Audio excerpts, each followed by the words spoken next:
बोलो जयकारा बोल मेरे श्री गुरु महाराज की जय। बोल साचे दरबार की जय। आज 14 जुलाई 2022 वार वीरवार मैं आनंद सिंह अमृतवाणी सेवा ट्रस्ट एवं श्री हरिहर सत्संग मंडल की तरफ से अपना दैनिक सत्संग आप लोग के सामने प्रस्तुत करता हूँ। अमृत वचन। संसार में कितने ही लोग एक दूसरे के विरुद्ध प्रचार करते हैं, परंतु विचारवान किसी बात को दिल पर लगाकर क्रोध नहीं करते और ना ही दुखी होते हैं। जिसकी सारी सुरती शरीर में है, उसे एक ना एक रोग लगा ही रहता है। मन के स्वभाव बुराई की तरफ शीघ्र जाने का है, तुम उसे रोको, ना कि स्वयं ही उससे मिल जाओ। चोट लगने से एक सेकंड में हड्डी टूट जाती है या अपने स्थान से सरक जाती है, तो उसे ठीक करने में समय लगता है।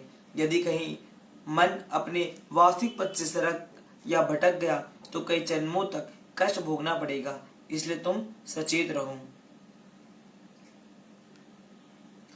चुगलखोर या चापलूस लोग तुमसे मधुर मधुर बातें करने का प्रयत्न करेंगे। ध्यान रखना, कहीं उन पर विश्वास करके अपनी हानि न कर बैठना।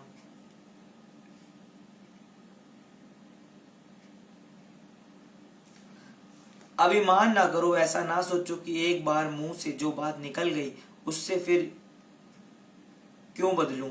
सत्य बात छोटा या बड़ा कोई भी कहे, उसका सम्मान करो। मालिक का प्रेमी सचमुच बड़ा है, तुम उसकी बात को मानो। कोई ऊंचा नीचा कुछ भी कहे, तुम उसे अनसुनी कर दिया करो, क्योंकि गंदगी में लकड़ी फिराने से दुर्गंध ही निकलेगी। पवित्र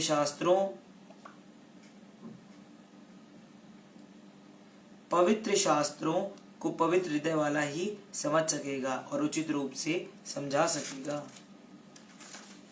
तुम मन का कहना मानते जाओगे तो आशाएं समाप्त होने की अपेक्षा बढ़ती जाएंगी और तुम सदैव दुखी रहोगे। इसलिए मन को दौड़ धूप के गुरु शब्द से रोकते रहो। छोटा बनने में हानि नहीं होती। स्वयं को बड़ा समझोगे तो धोखा ही खाओगे। जिसके पास अधिक पदार्थ हैं वह अधिक सुखी है, ये बिल्कुल असत्य है। इसलिए तुम पदार्थों की चाह को त्याग नाम से प्रीति लगाओ तो परम आनंद प्राप्त होगा। गुरु दरबार के हित के लिए छोटे से छोटा बनने में भी संकोच ना करो। मालिक को देखो, तुम्हारे प्रेम वश कितनी महान हस्ती होते हुए भी छोटों के साथ प्रत्येक हृदय का मित्र बनते हैं। भक्ति मार्ग में निर्बल की सहायता करो, गिरे हुए को उठाओ, घबराए हुए को आश्रय दो और बिछड़े हुए को प्रभु से मिलाने का प्रयत्न करो। सबको चलाने फिराने और प्रेरणा करने वाले प्रभु ही हैं, इसलिए उन्हीं का धन्यवाद करो और उन्हीं की महिमा का गायन करो। मित्रों और संबंधियों का मान ना करो, वे सब स्वार्थी हैं। केवल सद्गुरु ही निस्वार्थी और परोपकारी हैं। वे तुम्हारे साथ अंत तक चलेंगे, परलोक तक साथ देंगे। दूर से दूर की जानने वाली चतुर और सयाने अथवा बुद्धिमान संसार में अनेकों हैं। प्रत्येक मनुष्य अपनी सयानप और बुद्धिमता तथा चतुराई से भक्ति का धन प्राप्त नहीं कर सकता। इसलिए तुम विनम्र होकर चलो तो सच्चा लाभ होगा। अपने से अधिक नम्रता और निष्काम भाव से सेवा करने वाले को देखो तो अहंकार बढ़ने का रोग स्पर्श नहीं करेगा। अधिक तथा व्यर्थ बातें ना करो। आज जिसे मित्र समझकर दिल का हाल दे रहे हो, कल वो ही शत्रु बनकर तुम्हें दुख देंगे। जितना संसारिक व्यक्तियों से अधिक संपर्क रखोगे, उतना ही अंतर्मुखता से दूर होते जाओगे। चतुर या चालाक के रूठने से भयभीत नहीं होना। भय तो केवल एक मालिक का ही हो कि वो कहीं रूठ ना जाए। जो भी तुम्हारे साथ प्रेम करता है, उसके प्रेम को प्रभु की भेंट कर दो, क्योंकि जब तुम अपना उत्तरदायित्व संभालने में असमर्थ हो तो तुम दूसरों को भार कैसे उठा सकोगे। सबसे अच्छी संगति सच्चे संतों की है या उनके उत्तम सेवकों की, जिनके भीतर नाम मात्र का भी अहम भाव ना हो। व्यर्थ हंसने बोलने में समय व्यतीत करने में सच्ची खुशी नहीं है और ना इस प्रकार समय की पूरी सार्थकता कहीं खो जाती है। किसी से इतना घनिष्ठ संबंध ना रखो कि वह बिल्कुल बेअदब बन जाए। स्वयं छोटे बनकर बड़ों की आज्ञा के अनुसार चलोगे तो निश्चिंत जीवन व्यतीत करोगे। जीवन में जितनी बार विजय पाई है, नम्र भाव से ही पाई है। यदि सच्ची मुक्ति व स्वतंत्रता चाहते हो तो सत्पुरुषों की आज्ञा में रहो। व्यर्थ अभिमान में आकर स्वयं को कुछ समझोगे तो इससे यह निश्चित होता है कि तुम अभी गुरु कृपा के पात्र नहीं बने हो। चाहे कितने भी बड़े अथवा गुणवान बन जाओ, पर फिर भी रूहानी राहबर के सम्मुख विनम्र रहो। तुम्हें विदित ही नहीं होगा कि भीतर ही भीतर अहंकार का गुण तुम्हें खोखला बना देगा। राहबर प्रसन्न होगा तो समय पर चेतावनी देगा और सुरक्षित रखेगा। अधिकतर लोग भक्ति मार्ग में थोड़ा ही आगे बढ़ते हैं कि मान बाधा डाल देता है। यदि पूरा जन्म उसमें ही उलझा रहे तो कितनी खेद की बात है। यह मत सोचो कि मैं भक्ति मार्ग में बहुत आगे बढ़ गया हूँ, अहंकार आते ही पतन हो जाएगा। अभी तो ये मार्ग बड़ा लंबा और अति सूक्ष्म है। सद्गुरु के द्वार पर क्षमा मांगो और सदा कृपा की याचना करो तो आगे चलने की मार्ग निष्कंटक हो जाएगा। कई सदैव अप्रसन्न रहते हैं और किसी न किसी की शिकायत करते ही रहते हैं। उन्हें यह ज्ञात ही नहीं कि हमारे भीतर रूहानी कमजोरी है, उसका उपचार करें। पहले तोलो फिर बोलो, ऐसा नहीं करोगे तो जीवन विष रूप बन जाएगा। जो अपनी मति अनुसार चलना चाहते हैं वे साथी भी ऐसे ही कोसते हैं। यदि तुम आत्मिक उन्नति चाहते हो तो उसकी संगति से किनारा करो और मालिक की मौत अनुसार चलते रहो। गुरु दरबार के हित के लिए व्यर्थ की बातें त्याग हट को छोड़ना ही बुद्धिमानी है। गुरु दरबार के हित के लिए आप अपने विचार प्रकट करो। आगे जैसे बुजुर्गों का आदेश हो उपयुक्त समझकर अमल में लाओ। परिस्थिति की उचित अनुचित निरीक्षण जितना तुम्हारे बड़े कर सकते हैं उतना तुम नहीं कर सकते। हो सकता है जो कुछ तुम सोचते हो वह सदा के लिए अच्छा ना हो और इस घड़ी के लिए अच्छा हो, इसलिए तुम बड़ों की आज्ञा के आगे झुकना सीखो। जो कुछ मैं करता हूँ वह ठीक है ऐसा समझ दूसरों के विचारों या सम्मति का सम्मान न देना गलती है। बोलो जयकारा बोल मेरे श्री गुरु महाराज की जय। बोल साचे दरबार की जय। सत्संग प्रत्यक्ष और परोक्ष आग। दो मित्र एक स्थान पर बैठे थे। सर्दी का दिन था अतः उनको आग की आवश्यकता पड़ी। एक ने कहा कि यदि कहीं से आग मिल जाती तो हम सेकते और गर्मी सर्दी से छुटकारा पाते। दूसरे मित्र ने पूछा, प्रकट आग चाहते हो अथवा परोक्ष अग्नि की इच्छा रखते हो? वह भगवान था। उसने पूछा कि प्रत्यक्ष अथवा परोक्ष आग कैसे होती है? दूसरे ने उत्तर दिया, प्रकट आग तो यह है कि जो बांसों अथवा चकमक के परस्पर रगड़ने से पैदा होती है। ये अग्नि घास व लकड़ियां आदि को जलाती है। दूसरी गुप्त आग वह है जो मनुष्य के अंत स्थल में उत्पन्न होती है। यह भीतर की आग भी दो प्रकार की होती है। एक प्रकार की अग्नि तो उसी को जलाती है जिसके दिल में वह पैदा होती है। दूसरी अग्नि इससे अच्छी होती है, वह दूसरों को शांतमय करती है। तब पहले मित्र ने सोच कर कहा, तो आप पहले मुझे भीतर की आग दिखा दो। दूसरे मित्र ने कहा, चलो आग दिखाता हूँ। दोनों मित्र वहां से चल दिए। थोड़ी दूर पर एक साधु का झोपड़ा था। वहां पहुंचकर कहने लगे, बाबा जी थोड़ी सी आग दे दो। साधु ने यह सुनकर बोला, चल परे हट, यहाँ पर आग का क्या काम? वे दोनों बोले, हम सर्दी के कारण अत्यंत परेशान हो रहे हैं, इसलिए बाबा जी कृपा कर आप केवल एक ही चिंगारी दे दीजिए। उनके इस प्रकार गिड़गिड़ाने पर भी साधु बिगड़ा और कहने लगा, क्या तुम सुन नहीं रहे कि यहाँ पर आग वाग नहीं है? उनमें से ज्ञानवान ने कहा, बाबा जी धुआं तो उठ रहा है, इससे सिद्ध होता है कि आग अवश्य होगी। उसकी यह बात सुन साधु ने उन्हें डांट डपट कर दो चार बातें सुना डाली। वे दोनों पुनः बोले उठे कि आग तो प्रज्वलित हो रही है। अब तो साधु महाराज ने आग देखा न था, चिमटा उठाया और उन्हें मारने का उद्यत हुआ। तत्क्षण दोनों मित्र जल्दी से भाग खड़े हुए तथा भागते हुए कहते भी जाते कि देखो ना बाबा जी, अब तो वह आग और भी प्रचंड रूप धारण कर चुकी है। उसकी लपेटें आकाश को छूने लगी है। वहां से आगे चलते हुए ज्ञानवान मित्र दूसरे मित्र से कहने लगा, मित्र अब तुम समझ गए, एक तो ये क्रोध की भीतरी आग है। ये क्रोध चाहे अन्य किसी को किसी प्रकार की हानि ना भी पहुंचा सके, परंतु इस क्रोध अग्नि से क्रोध करने वाले मनुष्य का अपना मन सदैव जलता रहता है, जिससे वह हर समय अशांत बना रहता है। तत्पश्चात दोनों मित्र एक अन्य साधु के पास गए और वहां पहुंचकर वही आग का प्रश्न किया। उस साधु ने कहा कि आग तो यहाँ है नहीं। ये बात सुनकर दोनों ने जानबूझकर कुछ कठोर वचन कहे, परंतु ये साधु अत्यंत धैर्यवान, श्रेष्ठ विचारों वाला एवं सुशील प्रकृति का था।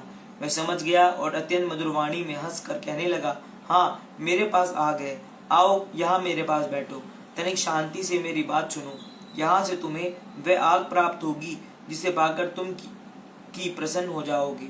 साधु के वचन श्रवण कर दोनों मित्र उनके निकट आकर बैठ गए। तब साधु ने उपयुक्त समय अनुसार इस प्रकार का उनके साथ वार्तालाप आरंभ किया। बेटा, तुम प्रत्यक्ष अग्नि के पीछे मत पड़ो।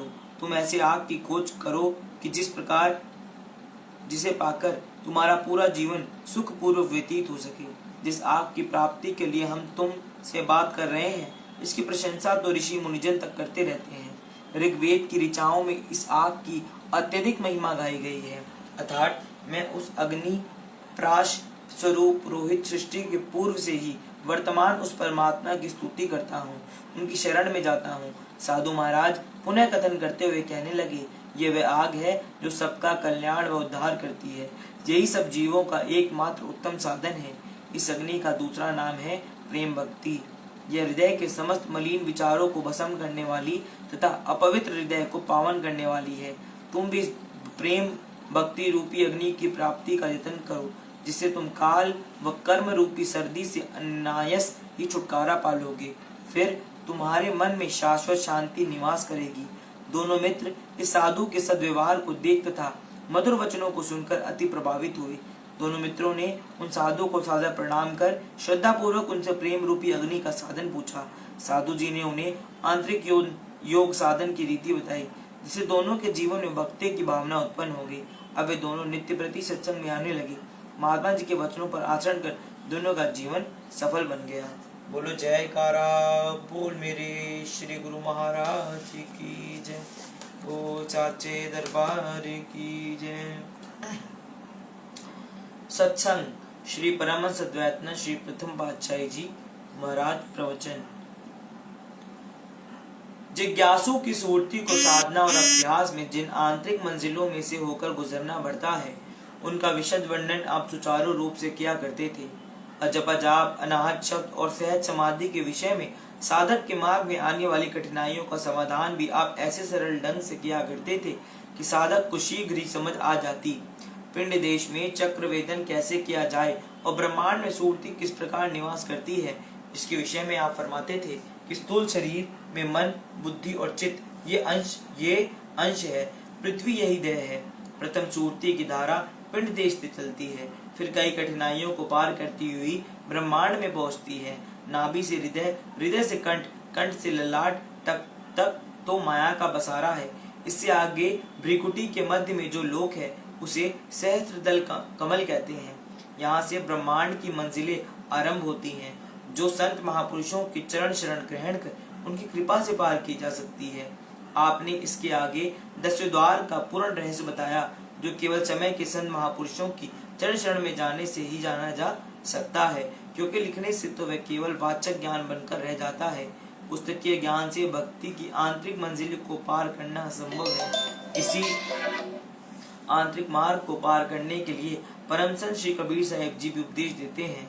जो आत्मा अवर्णीय है, जिसका कोई रंग रूप नहीं, उसे सतगुरु की दया से देखा जा सकता है।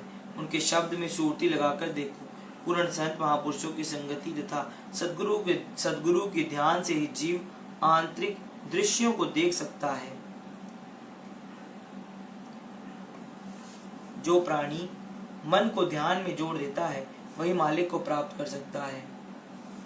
प्रभु को प्राप्त करने के विलासी साधन से मन को इष्टदेव के साथ जोड़, जैसे पतंगा दीपक पर जल जाता है और अपनी प्रीति को दृढ़ करता है, उससे दीपक की ज्योति सहन नहीं हो सकती।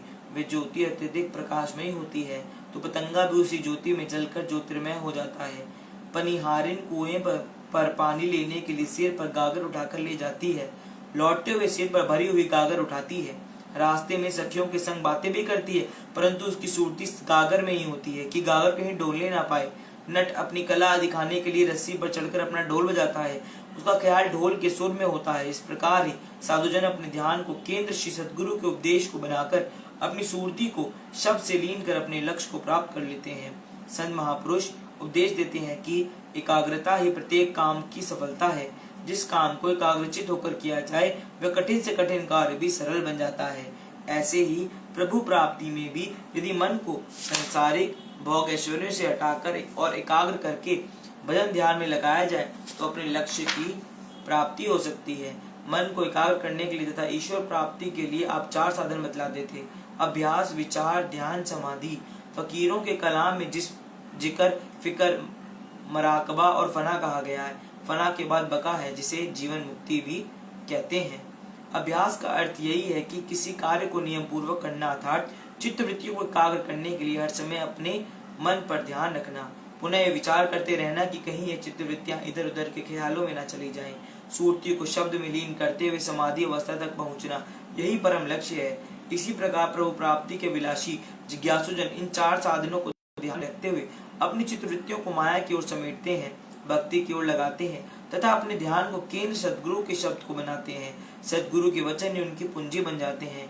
अपने जीवन को सद्गुरु के उपदेश अनुसार बनाकर लक्ष्य की प्राप्ति का मार्ग सुगम बनाते हैं तथा लक्ष्य को प्राप्त करते हैं। बोलो जयकारा बोल मेरे श्री गुरु महाराज जी की जय। बोल साचे दरबार की जय। आज हम अपना दैनिक सत्संग यहीं पर समाप्त करते हैं। राम राम। जय सच्चिदानंद। सत श्री अकाल।